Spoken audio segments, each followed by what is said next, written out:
Hello, നമസ്കാരം. എന്തുണ്ട് വിശേഷം? എല്ലാവർക്കും സുഖമല്ലേ? അപ്പോൾ നമ്മളിന്ന് നോക്കാൻ പോകുന്നത് നിങ്ങളുടെ റിലേഷൻഷിപ്പിൽ എന്താണ് ഇപ്പോൾ സംഭവിച്ചുകൊണ്ടിരിക്കുന്നതെന്നാണ്. നിങ്ങളുടെ റിലേഷൻഷിപ്പിൽ ഇപ്പോൾ എന്താണ് സംഭവിച്ചുകൊണ്ടിരിക്കുന്നതെന്ന് നോക്കാം. അതിൻ്റെ ഫ്യൂച്ചർ എന്താണ് എന്നും കൂടെ നോക്കാം. അപ്പോൾ റിലേഷൻഷിപ്പ് റീഡിങ് ആയതുകൊണ്ട് തന്നെ നിങ്ങൾ വളരെ പോസിറ്റീവായിട്ടിരിക്കുക. നിങ്ങളുടെ പേഴ്സണെ കുറിച്ച് ആലോചിച്ചുകൊണ്ടേ ഇരിക്കുക. ആളുടെ പേര് മനസ്സിൽ പറഞ്ഞുകൊണ്ടിരിക്കുക. വളരെ പോസിറ്റീവായിട്ടിരിക്കാനായിട്ട് ശ്രദ്ധിക്കുക. ഓക്കെ, ഇപ്പോഴത്തെ സാഹചര്യം എന്തു തന്നെ ആയാലും ആ സാഹചര്യത്തിനെ ഓർക്കണ്ട. മുൻപ് നിങ്ങൾ വളരെ സ്നേഹത്തിലിരുന്ന ഒരു കാലം ഉണ്ടാവുമല്ലോ, ആ കാലത്തെക്കുറിച്ച് ആലോചിച്ചുകൊണ്ടിരിക്കുക. നിങ്ങളുടെ പേഴ്സണെ കുറിച്ച് തന്നെ ആലോചിച്ചുകൊണ്ടിരിക്കുക. നോക്കാം നിങ്ങളുടെ റിലേഷൻഷിപ്പിൽ ഇപ്പോൾ എന്താണ് സംഭവിച്ചുകൊണ്ടിരിക്കുന്നത്. ഏസ് ഓഫ് സ്വോർഡ്സിൻ്റെ എനർജിയാണ്. അതായത് ചിലപ്പോൾ നിങ്ങളുടെ റിലേഷൻഷിപ്പ് പുതിയ തുടക്കത്തിലേക്ക് വരുന്നു എന്നാണ്. അതിനർത്ഥം പുതിയ തുടക്കം വരണമെങ്കിൽ ഒരു ഒടുക്കം വന്നിട്ടുണ്ടാവുമല്ലോ. അപ്പോൾ അതിൽ എന്തോ ഒരു ക്ലാരിറ്റി ഇല്ലാത്തത് കൊണ്ടൊക്കെ നിങ്ങളുടെ റിലേഷൻഷിപ്പ് എൻഡപ്പായി പോയിട്ടുള്ള ഒരു റിലേഷൻഷിപ്പ് ആണ് എങ്കിൽ നിങ്ങളുടെ റിലേഷന് ഒരു പുതിയ തുടക്കം ഉണ്ടാകുന്നു. അതുപോലെ നിങ്ങൾക്ക് ഒരു മെൻ്റൽ ക്ലാരിറ്റി ഉണ്ടാവുന്നതാണ്. നിങ്ങൾക്ക് എന്ത് കാരണം കൊണ്ടാണോ നിങ്ങളുടെ റിലേഷൻഷിപ്പ് സ്റ്റക്കായത് അതിനെക്കുറിച്ച് വ്യക്തമായ ഒരു ധാരണ, ഒരു മെൻ്റൽ ക്ലാരിറ്റി ഉണ്ടാകുന്നു എന്നാണ് അർത്ഥം.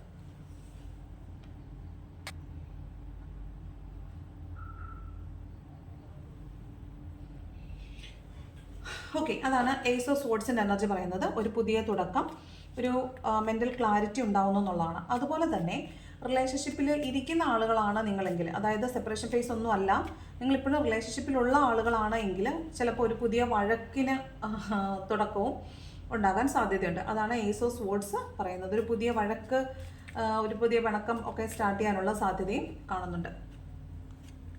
രണ്ടാമത്തേത് നൈറ്റ് ഓഫ് കപ്സ്.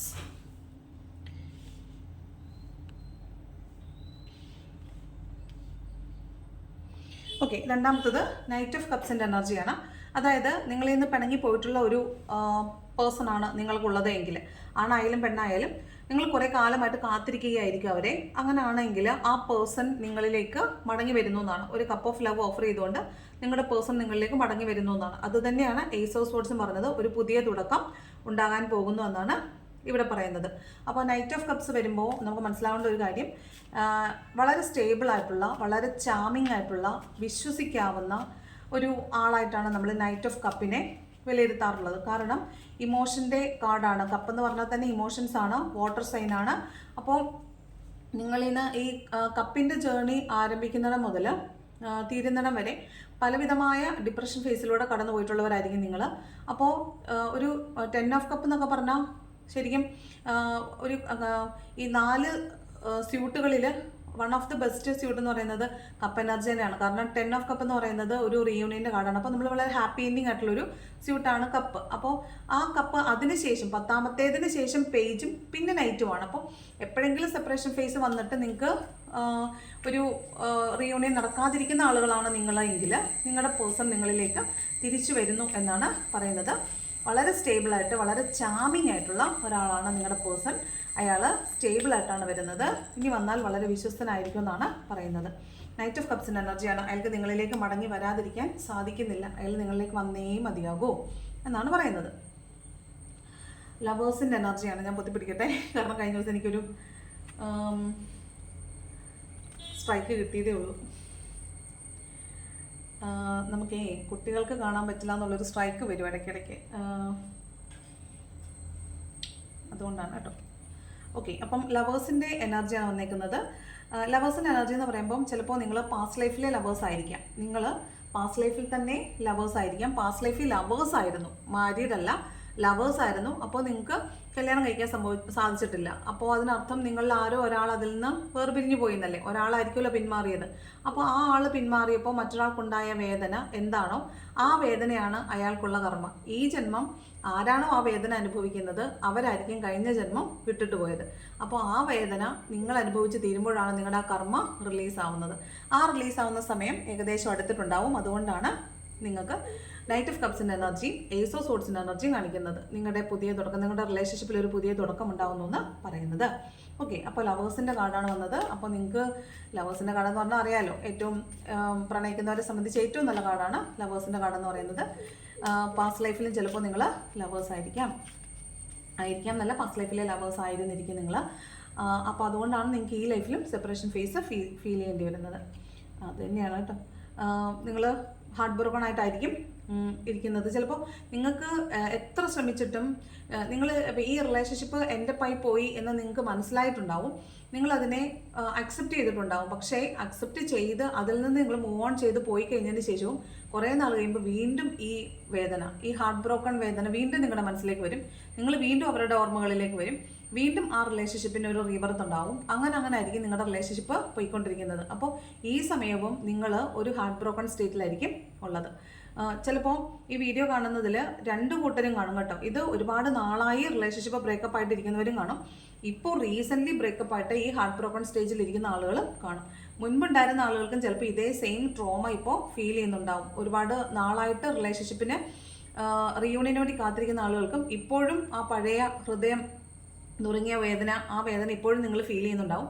അല്ലെങ്കിൽ ചിലപ്പോൾ ഈ റീസെൻ്റ്ലി സെപ്പറേഷൻ ഫേസ് വന്നിട്ടുള്ള ആരെങ്കിലും ഈ വീഡിയോസ് കാണുന്നുണ്ടാവും. അതാണ് 3 ഓഫ് സ്വോർഡ്. എനിക്ക് തോന്നുന്നു ഈ റീസെൻ്റ്ലി ബ്രേക്കപ്പ് ആയ ആരോ ആദ്യമായിട്ട് കണ്ട ടാരോ വീഡിയോ എൻ്റെ ആണെന്ന് തോന്നുന്നു. അപ്പം അവരുടെ ഒരു എനർജി എനിക്ക് കുറച്ച് ദിവസം കൊണ്ട് കിട്ടുന്നുണ്ട്. കഴിഞ്ഞ ദിവസം കിട്ടിയിട്ടുണ്ടായിരുന്നു റീസെൻ്റ്ലി ബ്രേക്കപ്പ് ആയിട്ടുള്ളവരുടെ എനർജി എന്ന് പറയുന്നത്. ഓക്കെ, അപ്പം അങ്ങനെയുള്ള ആരോ ഉണ്ടെന്ന് തോന്നുന്നു. 3 ഓഫ് സ്വോർഡിൻ്റെ എനർജിയാണ് ഉള്ളത്. ഓക്കെ, അടുത്തത് പേജ് ഓഫ് വോൺസ് ആണ്. പേജ് ഓഫ് വോൺസ് പറഞ്ഞാൽ ഈ ചിത്രം കാണുമ്പോൾ തന്നെ നമുക്കറിയാം ഇത് ഒരു ഭൃത്യനാണ്, അല്ലെങ്കിൽ ഒരു പട്ടാളക്കാരനാണ്, അല്ലെങ്കിൽ ഒരു ഭടനാണ്. അയാൾ എത്ര സ്നേഹത്തോടെയാണ് അയാളുടെ ആ വോണ്ടിനെ, ആ പാഷനെ നോക്കുന്നത്. അയാൾ എന്ത് റിസ്ക് എടുക്കാൻ റെഡിയാണ്. ആ പാണ്ടിനെ ഇനി ഒരിക്കൽ കൂടി നഷ്ടപ്പെടുത്താൻ അയാൾ റെഡിയല്ല. അയാൾ എന്ത് റിസ്ക് എടുത്തും ഇത് നേടാൻ ആഗ്രഹിക്കുന്ന ആളാണ്. അത്യാഹ്ലാദത്തോടു കൂടിയാണ് അയാൾ അതിനെ നോക്കുന്നത്. വിത്ത് അറ്റ്മോസ്റ്റ് എൻത്യൂസിയാസം എന്നാണ് ഈ കാർഡിൻ്റെ കീവേഡ് തന്നെ. അപ്പോൾ അത്ര എൻത്യൂസിയാസത്തിലാണ് അയാൾ ആ വോണ്ടിനെ നോക്കുന്നത്. അപ്പോൾ എന്ത് വില കൊടുത്തും ഞാനത് നേടും, ഇനി അതിനെ എന്ത് റിസ്ക് എടുത്തും ഞാൻ നേടും, ഇനി അതിനെ വിട്ടുകൊടുക്കാൻ ഞാൻ തയ്യാറല്ല എന്നാണ് ഈ പേജ് ഓഫ് വോണ്ട് പറയുന്നത്. അപ്പോൾ നിങ്ങളുടെ ഒരു റിലേഷൻഷിപ്പിൽ നിങ്ങളുടെ പേഴ്സൺ ചിലപ്പോൾ ഇപ്പോഴായിരിക്കും റിയലൈസ് ചെയ്യുന്നത് നിങ്ങൾ എത്രത്തോളം പ്രഷ്യസ് ആയിട്ടുള്ള ഒരാളാണ്, നിങ്ങളുടെ മൂല്യം എന്താണ്, നിങ്ങൾ എത്രത്തോളം അവരുമായിട്ട് ചേർന്ന് നിന്നിരുന്നു എന്നൊക്കെ നിങ്ങളുടെ പേഴ്സൺ മനസ്സിലാവുന്നത് ഇപ്പോഴായിരിക്കും, ഈ സെപ്പറേഷൻ ഫേസിലായിരിക്കും. അപ്പോൾ നിങ്ങളുമായിട്ട് കോണ്ടാക്റ്റ് ഇല്ലെങ്കിൽ പോലും പല സാഹചര്യങ്ങളിലും നിങ്ങളുടെ പേഴ്സൺ നിങ്ങളെ വളരെ സ്നേഹത്തോടുകൂടി ആരാധനയോടുകൂടി ഓർക്കുന്നുണ്ടാവും. ചിലപ്പോൾ ഇതൊരു കമ്പാരിസൺ ആവാൻ സാധ്യതയുണ്ട്. നിങ്ങളുടെ പേഴ്സൺ ഒരു തേർഡ് പാർട്ടി സിറ്റുവേഷനിലേക്കാണ് പോയിട്ടുള്ളതെങ്കിൽ അവിടെ ഓരോ സാഹചര്യങ്ങൾ ഉണ്ടാകുന്ന സമയത്തും അയാൾ ആ നിങ്ങളുടെ തേർഡ് പേഴ്സണെയും നിങ്ങളുമായിട്ട് നിങ്ങളുടെ പേഴ്സൺ ചിലപ്പോൾ താരതമ്യം ചെയ്യുന്നുണ്ടാവും. അയാൾക്ക് ഇപ്പോഴുള്ള റിലേഷൻഷിപ്പും നിങ്ങളുമായിട്ട് താരതമ്യം ചെയ്യുമ്പോൾ നിങ്ങൾ എത്ര ബെറ്റർ ആയിരുന്നു എന്ന് അയാൾക്ക് തോന്നുന്നതാകാൻ സാധ്യതയുണ്ട്. അപ്പോഴാണ് നിങ്ങളുടെ മൂല്യം ശരിക്കും അയാൾക്ക് മനസ്സിലാവുന്നത്. കണ്ടോ, ചാടിപ്പോയ കാർഡാണ് 2 ഓഫ് കപ്സ്. കണ്ടോ, നിങ്ങളുടെ റിലേഷൻഷിപ്പ് പഴയതുപോലെ ആകണമെന്ന് അപ്പോൾ നിങ്ങളുടെ പേഴ്സൺ ആഗ്രഹിക്കുന്നുണ്ടെന്നാണ് അർത്ഥം. നിങ്ങളുടെ റിലേഷൻഷിപ്പിൽ ഇപ്പോൾ എന്താണ് സംഭവിക്കുന്നതെന്നാണ് നമ്മൾ നോക്കുന്നത്. അപ്പോൾ റീയൂണിയനിലേക്ക് അടുക്കുന്നു എന്നാണ് കാണുന്നത് കേട്ടോ. റീയൂണിയൻ ആഗ്രഹിക്കുന്ന ആരെങ്കിലുമൊക്കെ ഈ വീഡിയോ കാണുന്നുണ്ടാവും. മിക്കവാറും എല്ലാവരും റീയൂണിയൻ ആഗ്രഹിക്കുന്നവരാവും. പക്ഷേ ഇനി വേണ്ട, വന്നാലും വേണ്ട, ഞാൻ മടുത്തു, ഞാൻ മൂവ് ഓൺ ചെയ്യണം എന്നൊക്കെ പറഞ്ഞ കുറേ ആളുകളും ഉണ്ടായിരുന്നു. പക്ഷേ പറ്റുന്നില്ല ചേച്ചി, മൂവ് ഓൺ ചെയ്തതാണ്, പക്ഷേ ഇടയ്ക്കിടയ്ക്ക് വല്ലാതെ ഹോണ്ടിങ് ആണ്, മാറാൻ പറ്റുന്നില്ല എന്ന് പറഞ്ഞ് അവർ തന്നെ വീണ്ടും നമ്മളോട് പറയാറുണ്ട്. അപ്പോൾ റീയൂണിയനാണ് എല്ലാവരുടെയും മനസ്സിലാഗ്രഹം. കുറേ പേർക്കൊക്കെ തിരിച്ചു വന്ന് ഞാൻ അത്രയും ആത്മാർത്ഥമായിട്ട് സ്നേഹിച്ചതാണ്, അതുകൊണ്ട് എനിക്കതിന് ഒരു ക്ഷമയെങ്കിലും, എന്നോട് ചെയ്ത തെറ്റിന് ഒരു ക്ഷമയെങ്കിലും പറയാൻ അവർ തിരിച്ചു വരണമെന്ന് പറയുന്ന ഒരുപാട് പേരുണ്ട്. അപ്പോൾ അങ്ങനെയുള്ള ഒരു തിരിച്ചുവരവായിട്ട് കാണുന്നില്ല. ഇത് നൈറ്റ് ഓഫ് കപ്സിൻ്റെ എനർജി ഉള്ളതുകൊണ്ട് വളരെ സ്റ്റേബിൾ ആയിട്ടുള്ള ആളായിട്ടാണ് കാണുന്നത്. വളരെ അഡ്മിറേഷനോടുകൂടി നിങ്ങളെ നോക്കുന്നതായിട്ടാണ് കാണുന്നത്. അപ്പോൾ നിങ്ങൾക്ക് ഒരു റീയൂണിയൻ പോസിബിലിറ്റി കാണുന്നുണ്ട്. ഓക്കെ, നിങ്ങളുടെ റിലേഷൻഷിപ്പിൽ ഇപ്പോൾ നിങ്ങളുടെ പേഴ്സൺ ഇപ്പോൾ ഇതൊക്കെയാണ് ചിന്തിച്ചുകൊണ്ടിരിക്കുന്നത്. എല്ലാവരുടെയും അല്ല കേട്ടോ, എല്ലാവരുടെയും അല്ല. ഈ വീഡിയോ കാണുന്ന എത്ര പേരുണ്ടോ അത്രയും പേരുടെ എനർജി അല്ല, കുറേ പേരുടെയൊക്കെ എനർജി ഇങ്ങനെ ആയിരിക്കും. കണ്ടോ, വളരെ പ്രതീക്ഷയോടു കൂടിയാണ് ആ പേഴ്സൺ ഇപ്പോൾ നിങ്ങളെ നോക്കുന്നത്. നിങ്ങളിലേക്ക് വരണമെന്ന് ആഗ്രഹിക്കുന്നുണ്ട്. നിങ്ങളിലേക്ക് വന്നാൽ നിങ്ങളുടെ റിലേഷൻഷിപ്പ് പഴയ പോലെ ആവുമെന്നൊരു ഭയങ്കരമായ പ്രതീക്ഷ അയാൾക്കുണ്ട്. ചിലപ്പോൾ ഈ ഒരു പ്രതീക്ഷയുടെ പേരിലായിരിക്കും അയാൾക്ക് പ്രശ്നങ്ങൾ വന്നപ്പോൾ അയാൾ മാറി നിന്നിട്ടുണ്ടാവുക. അയാൾക്ക് ഒരുപാട് പ്രശ്നങ്ങൾ ഉള്ള ഒരാളായിരിക്കും. ചിലപ്പം ഫാമിലിയിലോ അല്ലെങ്കിൽ അയാളുടെ പേഴ്സണൽ ലൈഫിലോ ഒരുപാട് ഇഷ്യൂസ് ഉള്ള ഒരാളായിരിക്കും. അപ്പോൾ അയാൾ നിങ്ങളെ ഒരു ഘട്ടത്തിൽ നിങ്ങളുമായിട്ടുള്ള റിലേഷൻഷിപ്പ് മുന്നോട്ട് കൊണ്ടുപോകാൻ പറ്റത്തില്ല എന്ന് തോന്നിയ സമയത്തായിരിക്കും നിങ്ങളുടെ പേഴ്സൺ നിങ്ങളെ വിട്ടിട്ട് പോയിട്ടുള്ളത്. അയാൾ വിട്ടിട്ട് പോകുമ്പോഴും അയാളുടെ ഒരു പ്രതീക്ഷ എന്ന് പറഞ്ഞാൽ നിങ്ങൾ അവിടെ ഉണ്ടല്ലോ, എപ്പോഴും ഒരു സ്റ്റേബിളായിട്ട് ഒരു ധ്രുവനക്ഷത്രം പോലെ നിങ്ങൾ അവിടെ ഉണ്ടല്ലോ, തിരിച്ചു വരുമ്പോൾ നിങ്ങളിവിടെ ഉണ്ട് എന്നൊരു അമിതമായ ആത്മവിശ്വാസമോ പ്രതീക്ഷയൊക്കെ അയാൾക്കുള്ളതായിട്ടാണ് കാണുന്നത്. ആ ഒരു പ്രതീക്ഷ ഇപ്പോഴും അയാൾ വെച്ച് പുലർത്തുന്നു. നിങ്ങൾ എവിടെയും പോയിട്ടുണ്ടാവില്ല, അയാളെ കാത്ത് നിങ്ങളിവിടെ നിൽപ്പുണ്ടാകും എന്നാണ് വിചാരിക്കുന്നത്. പെണ്ണുങ്ങൾ തേച്ചിട്ട് പോയ ആണുങ്ങൾ ഇത് കാണുന്നുണ്ടേ ചേച്ചി എന്ന് കഴിഞ്ഞ ദിവസം ഒരു കമൻറ്റ് ഉണ്ടായിരുന്നു. ഞാൻ അയാൾ എന്ന് പറയുന്നത് ആ ആളെന്നാണ് കേട്ടോ. ഞാൻ പലപ്പോഴും അത് പറഞ്ഞിട്ടുണ്ട്. ആണാണോ പെണ്ണാണോ എന്നൊന്നും ഞാൻ പറയുന്നില്ല, അയാൾ ആ ആളെന്നാണ് കേട്ടോ.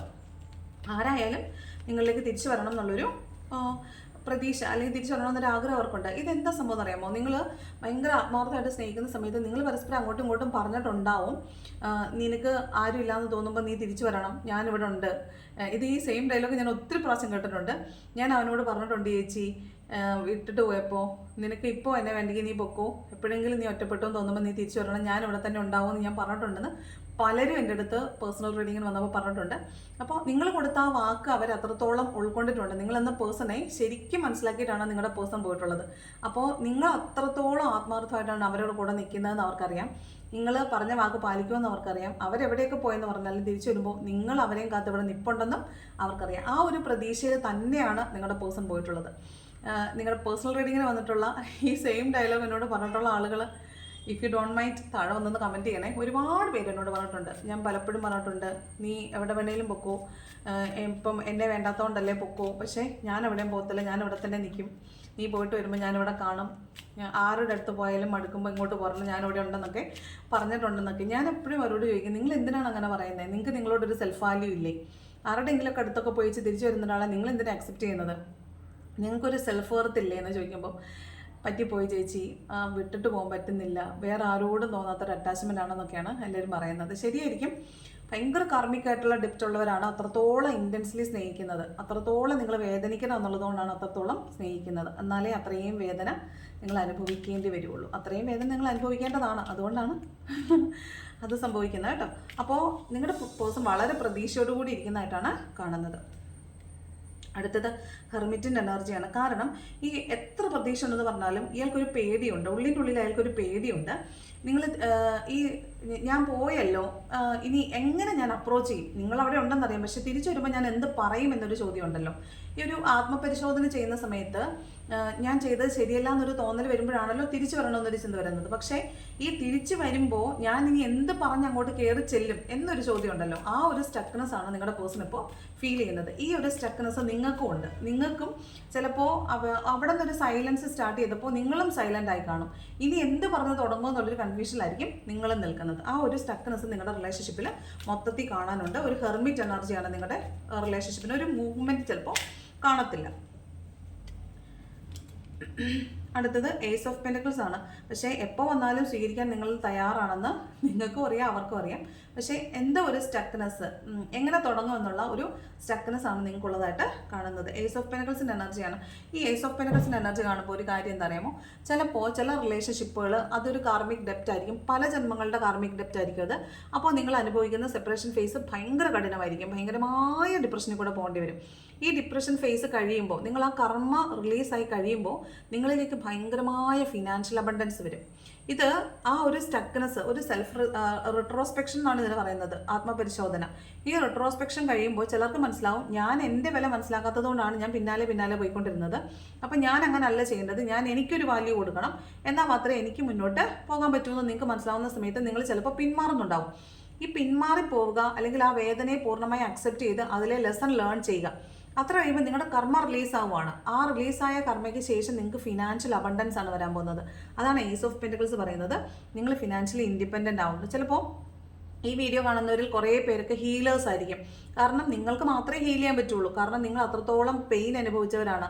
നിങ്ങൾക്ക് മാത്രമേ മറ്റുള്ളവരുടെ വേദന കേൾക്കാൻ പറ്റുള്ളൂ, മറ്റുള്ളവരെ സമാധാനിപ്പിക്കാൻ പറ്റുള്ളൂ. ചിലപ്പോൾ ഇതിൽ പലരും ടാരോ റീഡേഴ്സ് തന്നെ ആവാൻ സാധ്യതയുണ്ട്. ടാരോ പഠിക്കണമെന്ന് ആഗ്രഹിക്കുന്നവരാകാം, ടാരോ റീഡേഴ്സ് ആവാം.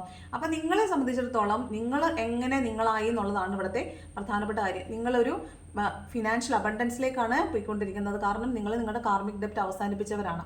ആ പാഠം ഉൾക്കൊണ്ടിട്ട് മുന്നോട്ട് പോകുന്നവരാണ്. അപ്പോൾ നിങ്ങൾക്ക് ഇനി വരാൻ പോകുന്നത് ഫിനാൻഷ്യൽ അബണ്ടൻസ് ആണ്.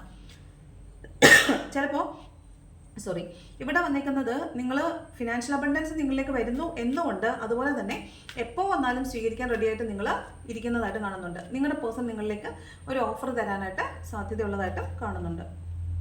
അയാൾ അതിൽ വർക്ക് ചെയ്യുന്നു. അപ്പോൾ ഒരു ഇൻട്രോസ്പെക്ഷൻ്റെ സമയത്തായിരിക്കും ഇയാൾക്ക് ഞാൻ എൻ്റെ പേഴ്സൺ ഇന്ന ആളാണ്, അല്ലെങ്കിൽ ഇയാളാണ് എനിക്ക് ഏറ്റവും ചേരുന്ന ആൾ, ഇയാൾക്ക് മാത്രമേ എന്നെ സഹിക്കാൻ പറ്റൂ എന്ന് അയാൾ റിയലൈസ് ചെയ്ത സമയത്ത് നിങ്ങളിലേക്ക് തിരിച്ചു വരാനുള്ള വഴികൾ അയാൾ ആലോചിച്ച് തുടങ്ങിയിട്ടുണ്ടാവും. അതിനുവേണ്ടി വർക്ക് ചെയ്യുന്നതായിട്ടാണ് കാണുന്നത്. ഓക്കെ, അതാണ് ഈ 8 ഓഫ് പെൻറ്റക്കിൾ പറയുന്നത്. അടുത്ത കാർഡ് നോക്കാം. 4 ഓഫ് പെൻറ്റക്കിൾ ആണ്. അപ്പോൾ ഇത് ഇത്രയും കാർഡുകളൊക്കെ കണ്ടല്ലോ, അപ്പം വന്നൂടെ, ഞാൻ വിളിച്ചാൽ ഞാനിവിടെ ഉണ്ടല്ലോ, വന്നൂടെ എന്ന് ചോദിക്കുമ്പോൾ എന്തുകൊണ്ട് വരുന്നില്ല എന്നൊരു ചോദ്യത്തിനാണ് അതാ ഇവിടെ വരുന്ന അത് 4 ഓഫ് പെൻറ്റക്കിൾ ആണ്. ഇവിടെ പെൻറ്റക്കിൾ എനർജി കണ്ടോ, പെൻറ്റക്കിൾസ് ആണ്. 4 ഓഫ് പെൻറ്റക്കിളിൻ്റെ എനർജിയാണ്. അതായത് അയാൾ ചിലപ്പോൾ ഒരു റിലേഷൻഷിപ്പിൽ നമ്മൾ ഒരു ഡിറ്റാച്ച്ഡ് ഫേസ് വന്നു കഴിയുമ്പോൾ നമ്മൾ ആ ഡിറ്റാച്ച്ഡ് ആയിരിക്കുന്ന അവസ്ഥയെ സ്നേഹിക്കാൻ തുടങ്ങും.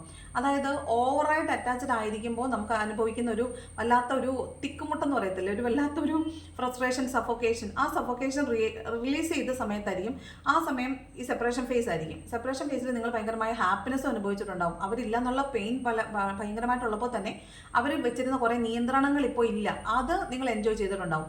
അപ്പോൾ ആ നിയന്ത്രണങ്ങൾ ഇല്ലാത്ത ജീവിതം നിങ്ങൾ ആസ്വദിക്കുന്നുണ്ട്. അതുകൊണ്ട് വീണ്ടും നിങ്ങളിലേക്ക് വരുമ്പോൾ ഈ ഒരു പിടിച്ചടപ്പെട്ട അവസ്ഥ വരും. അതുകൊണ്ട് ഇനി അത് വേണോ വേണ്ടോ എന്നുള്ളൊരു കൺഫ്യൂഷൻ ഉള്ളത് കൊണ്ട് പൂർണ്ണമായിട്ടും നിങ്ങളിലേക്ക് വിട്ടുതരാൻ നിങ്ങളുടെ പേഴ്സൺ നിങ്ങളോട് വിട്ടുതരാൻ അയാൾ തയ്യാറല്ല. അയാൾ ഒരു കുറച്ച് നിയന്ത്രിതമായിട്ടേ നിങ്ങളിലേക്ക് വരാനായിട്ട് ഉദ്ദേശിക്കുന്നുള്ളൂ. പണ്ടത്തേതുപോലെ പൂർണ്ണമായി വിട്ടുകൊടുത്തിട്ടുള്ള ഒരു റിലേഷൻഷിപ്പ് ഉണ്ടാവാനായിട്ട് സാധ്യതയില്ല. ഇപ്പോഴും നിങ്ങളുടെ പാസ്റ്റ് ലൈഫിൻ്റെ 2 കാർഡ് വന്നിട്ടുണ്ട്. അപ്പോൾ നിങ്ങൾ ചിലപ്പോൾ പാസ്റ്റ് ലൈഫിൽ നിന്ന് തന്നെ വന്നിട്ടുള്ള ആളുകളായിരിക്കാൻ സാധ്യതയുണ്ട്. അതുപോലെ ഇപ്പോൾ അയാൾ നിങ്ങളുടെ പഴയ കാര്യങ്ങളൊക്കെ ഓർത്തുകൊണ്ടിരിക്കുന്നതായിട്ടാണ് കാണുന്നത്. അപ്പോൾ അയാൾക്ക് ഭയങ്കരമായ വേദന, വിഷമം, നിരാശ ഒക്കെ തോന്നുന്നുണ്ട്. നിങ്ങൾ എത്രത്തോളം നിങ്ങളെ അയാൾ സ്നേഹിച്ചിരുന്നു, അയാൾ നിങ്ങളെ സ്നേഹിച്ചിരുന്നു, എന്നിട്ട് ചതിച്ചിട്ട് പോയല്ലോ എന്നുള്ളൊരു ഫീലൊക്കെ അയാൾക്കും കാണും. നിങ്ങളെ ചതിച്ചിട്ട് പോയതിൻ്റെ ഒരു വേദനയൊക്കെ അയാൾക്കും കാണും. അപ്പോൾ അയാളെ സംബന്ധിച്ചിടത്തോളം നിങ്ങളോട് ചെയ്തത് വളരെ മോശമായി പോയെന്നൊരു ചിന്ത ഉള്ളിൻ്റെ ഉള്ളിൽ തീർച്ചയായിട്ടും ഉണ്ടായിട്ടുണ്ട്. അതുകൊണ്ടാണ് ഈ ഏസ് ഓഫ് സോഡും നൈറ്റ് ഓഫ് കപ്സും സ്റ്റാറും ഒക്കെ വന്നിട്ടുള്ളത്. അപ്പം ഇതെല്ലാം ഉള്ളത് കൊണ്ട് നിങ്ങളുടെ പേഴ്സൺ നിങ്ങളിലേക്ക് സ്റ്റാർ കാർഡും ഒക്കെ മൂടേണ്ട അവസ്ഥയാണെന്ന് തോന്നുന്നു. അപ്പോൾ അതുകൊണ്ട് തന്നെ നിങ്ങളുടെ പേഴ്സൺ നിങ്ങളിലേക്ക് മടങ്ങി വരണമെന്ന് ആഗ്രഹിക്കുന്നതായിട്ടാണ് കാണുന്നത്. ഓക്കെ, അപ്പോൾ ഇതാണ് നിങ്ങളുടെ റിലേഷൻഷിപ്പിൽ ഇപ്പോൾ സംഭവിച്ചുകൊണ്ടിരിക്കുന്നത്. ഇപ്പം ഇങ്ങനെ ഒരു വീഡിയോ എടുക്കാനുള്ള കാരണം, രാവിലെ ജനറൽ റീഡിംഗ് എടുത്ത് അപ്ലോഡ് ചെയ്യുന്ന സമയത്ത്, അപ്ലോഡ് ചെയ്യുമ്പോഴല്ല, വീഡിയോ റെക്കോർഡ് ചെയ്യുമ്പോൾ തന്നെ ഞാൻ വെളുപ്പിന് 1 മണിക്കാണ് ആ വീഡിയോ റെക്കോർഡ് ചെയ്തത്. ആ വീഡിയോ റെക്കോർഡ് ചെയ്തത് റെക്കോർഡിങ് കട്ടായി പോയത് ഞാൻ അറിഞ്ഞില്ല. അതുകൊണ്ട് പകുതിയേ കിട്ടിയുള്ളൂ. ബാക്കി ഞാൻ കുറേ കാര്യങ്ങൾ സ്പ്രെഡ് ചെയ്തതിന് ശേഷം പറഞ്ഞായിരുന്നു, അതെല്ലാം പോയി. അപ്പം എൻ്റെ അടുത്ത് ഒത്തിരി പേര് ആ വീഡിയോയുടെ താഴെ കമൻറ്റ് ചെയ്തിട്ടുണ്ട്, വീഡിയോ കംപ്ലീറ്റ് അല്ലല്ലോ എന്നപ്പോൾ ഞാൻ അത്ര എടുത്തതാണല്ലോ എന്ന് ഓർത്ത് ഞാൻ അങ്ങ് അപ്ലോഡ് ചെയ്തതാണ്. അപ്പോൾ ഞാൻ ഓർത്തു അതിൻ്റെ ബാക്കി വന്നത് റിലേഷൻഷിപ്പായിരുന്നു. അപ്പോൾ ഞാൻ ഓർത്തെന്നാൽ റിലേഷൻഷിപ്പിന് സെപ്പറേറ്റ് ഒരു വീഡിയോ ഇട്ടേക്കാന്ന്. അതുകൊണ്ടാണ് ഈ ഒരു വീഡിയോ ഇട്ടേക്കുന്നത് കേട്ടോ. ഇത് ആർക്കൊക്കെ റെസണേറ്റ് ആവുമെന്ന് പറയാം. നമ്പേഴ്സ് 1, 12, 6, 3, വീണ്ടും 11 വന്നിട്ടുണ്ട്, 2 വീണ്ടും വന്നിട്ടുണ്ട്, പിന്നെ 17, 9, വീണ്ടും 1 വന്നിട്ടുണ്ട്, 8 വന്നിട്ടുണ്ട്, 4 വന്നിട്ടുണ്ട്, 6 വന്നിട്ടുണ്ട്. അതുപോലെ മൂൺ എനർജിയാണ്. മൂൺ എനർജി എന്ന് പറഞ്ഞാൽ 18 ആണ്. അപ്പോൾ ഇത്രയും നമ്പേഴ്സ് നിങ്ങൾക്ക് വാലിഡ് ആണോ നോക്കുക. നിങ്ങൾക്ക് എന്തെങ്കിലും ഈ നമ്പേഴ്സുമായിട്ട് നിങ്ങൾക്ക് ബന്ധമുണ്ടോ എന്ന് നോക്കുക. അങ്ങനെയുള്ളവർക്ക് ഈ വീഡിയോ കുറച്ചും കൂടെ റെസണേറ്റഡ് ആയിരിക്കും. ഓക്കെ, അപ്പോൾ ഇതാണ് നിങ്ങളുടെ റിലേഷൻഷിപ്പിൽ ഇപ്പോൾ എന്താണ് സംഭവിച്ചുകൊണ്ടിരിക്കുന്നത് എന്നുള്ളതിന് ഉള്ള റീഡിങ്. ഓക്കെ, അപ്പോൾ ഇഷ്ടപ്പെട്ടാൽ ലൈക്ക് ചെയ്യുക, ഇഷ്ടപ്പെട്ടില്ലെങ്കിൽ ഡിസ്ലൈക്ക് ചെയ്യുക, കമൻറ്റ് ചെയ്യാൻ ഇഷ്ടമുണ്ടെങ്കിൽ കമൻറ്റ് ചെയ്യുക. Okay, thank you.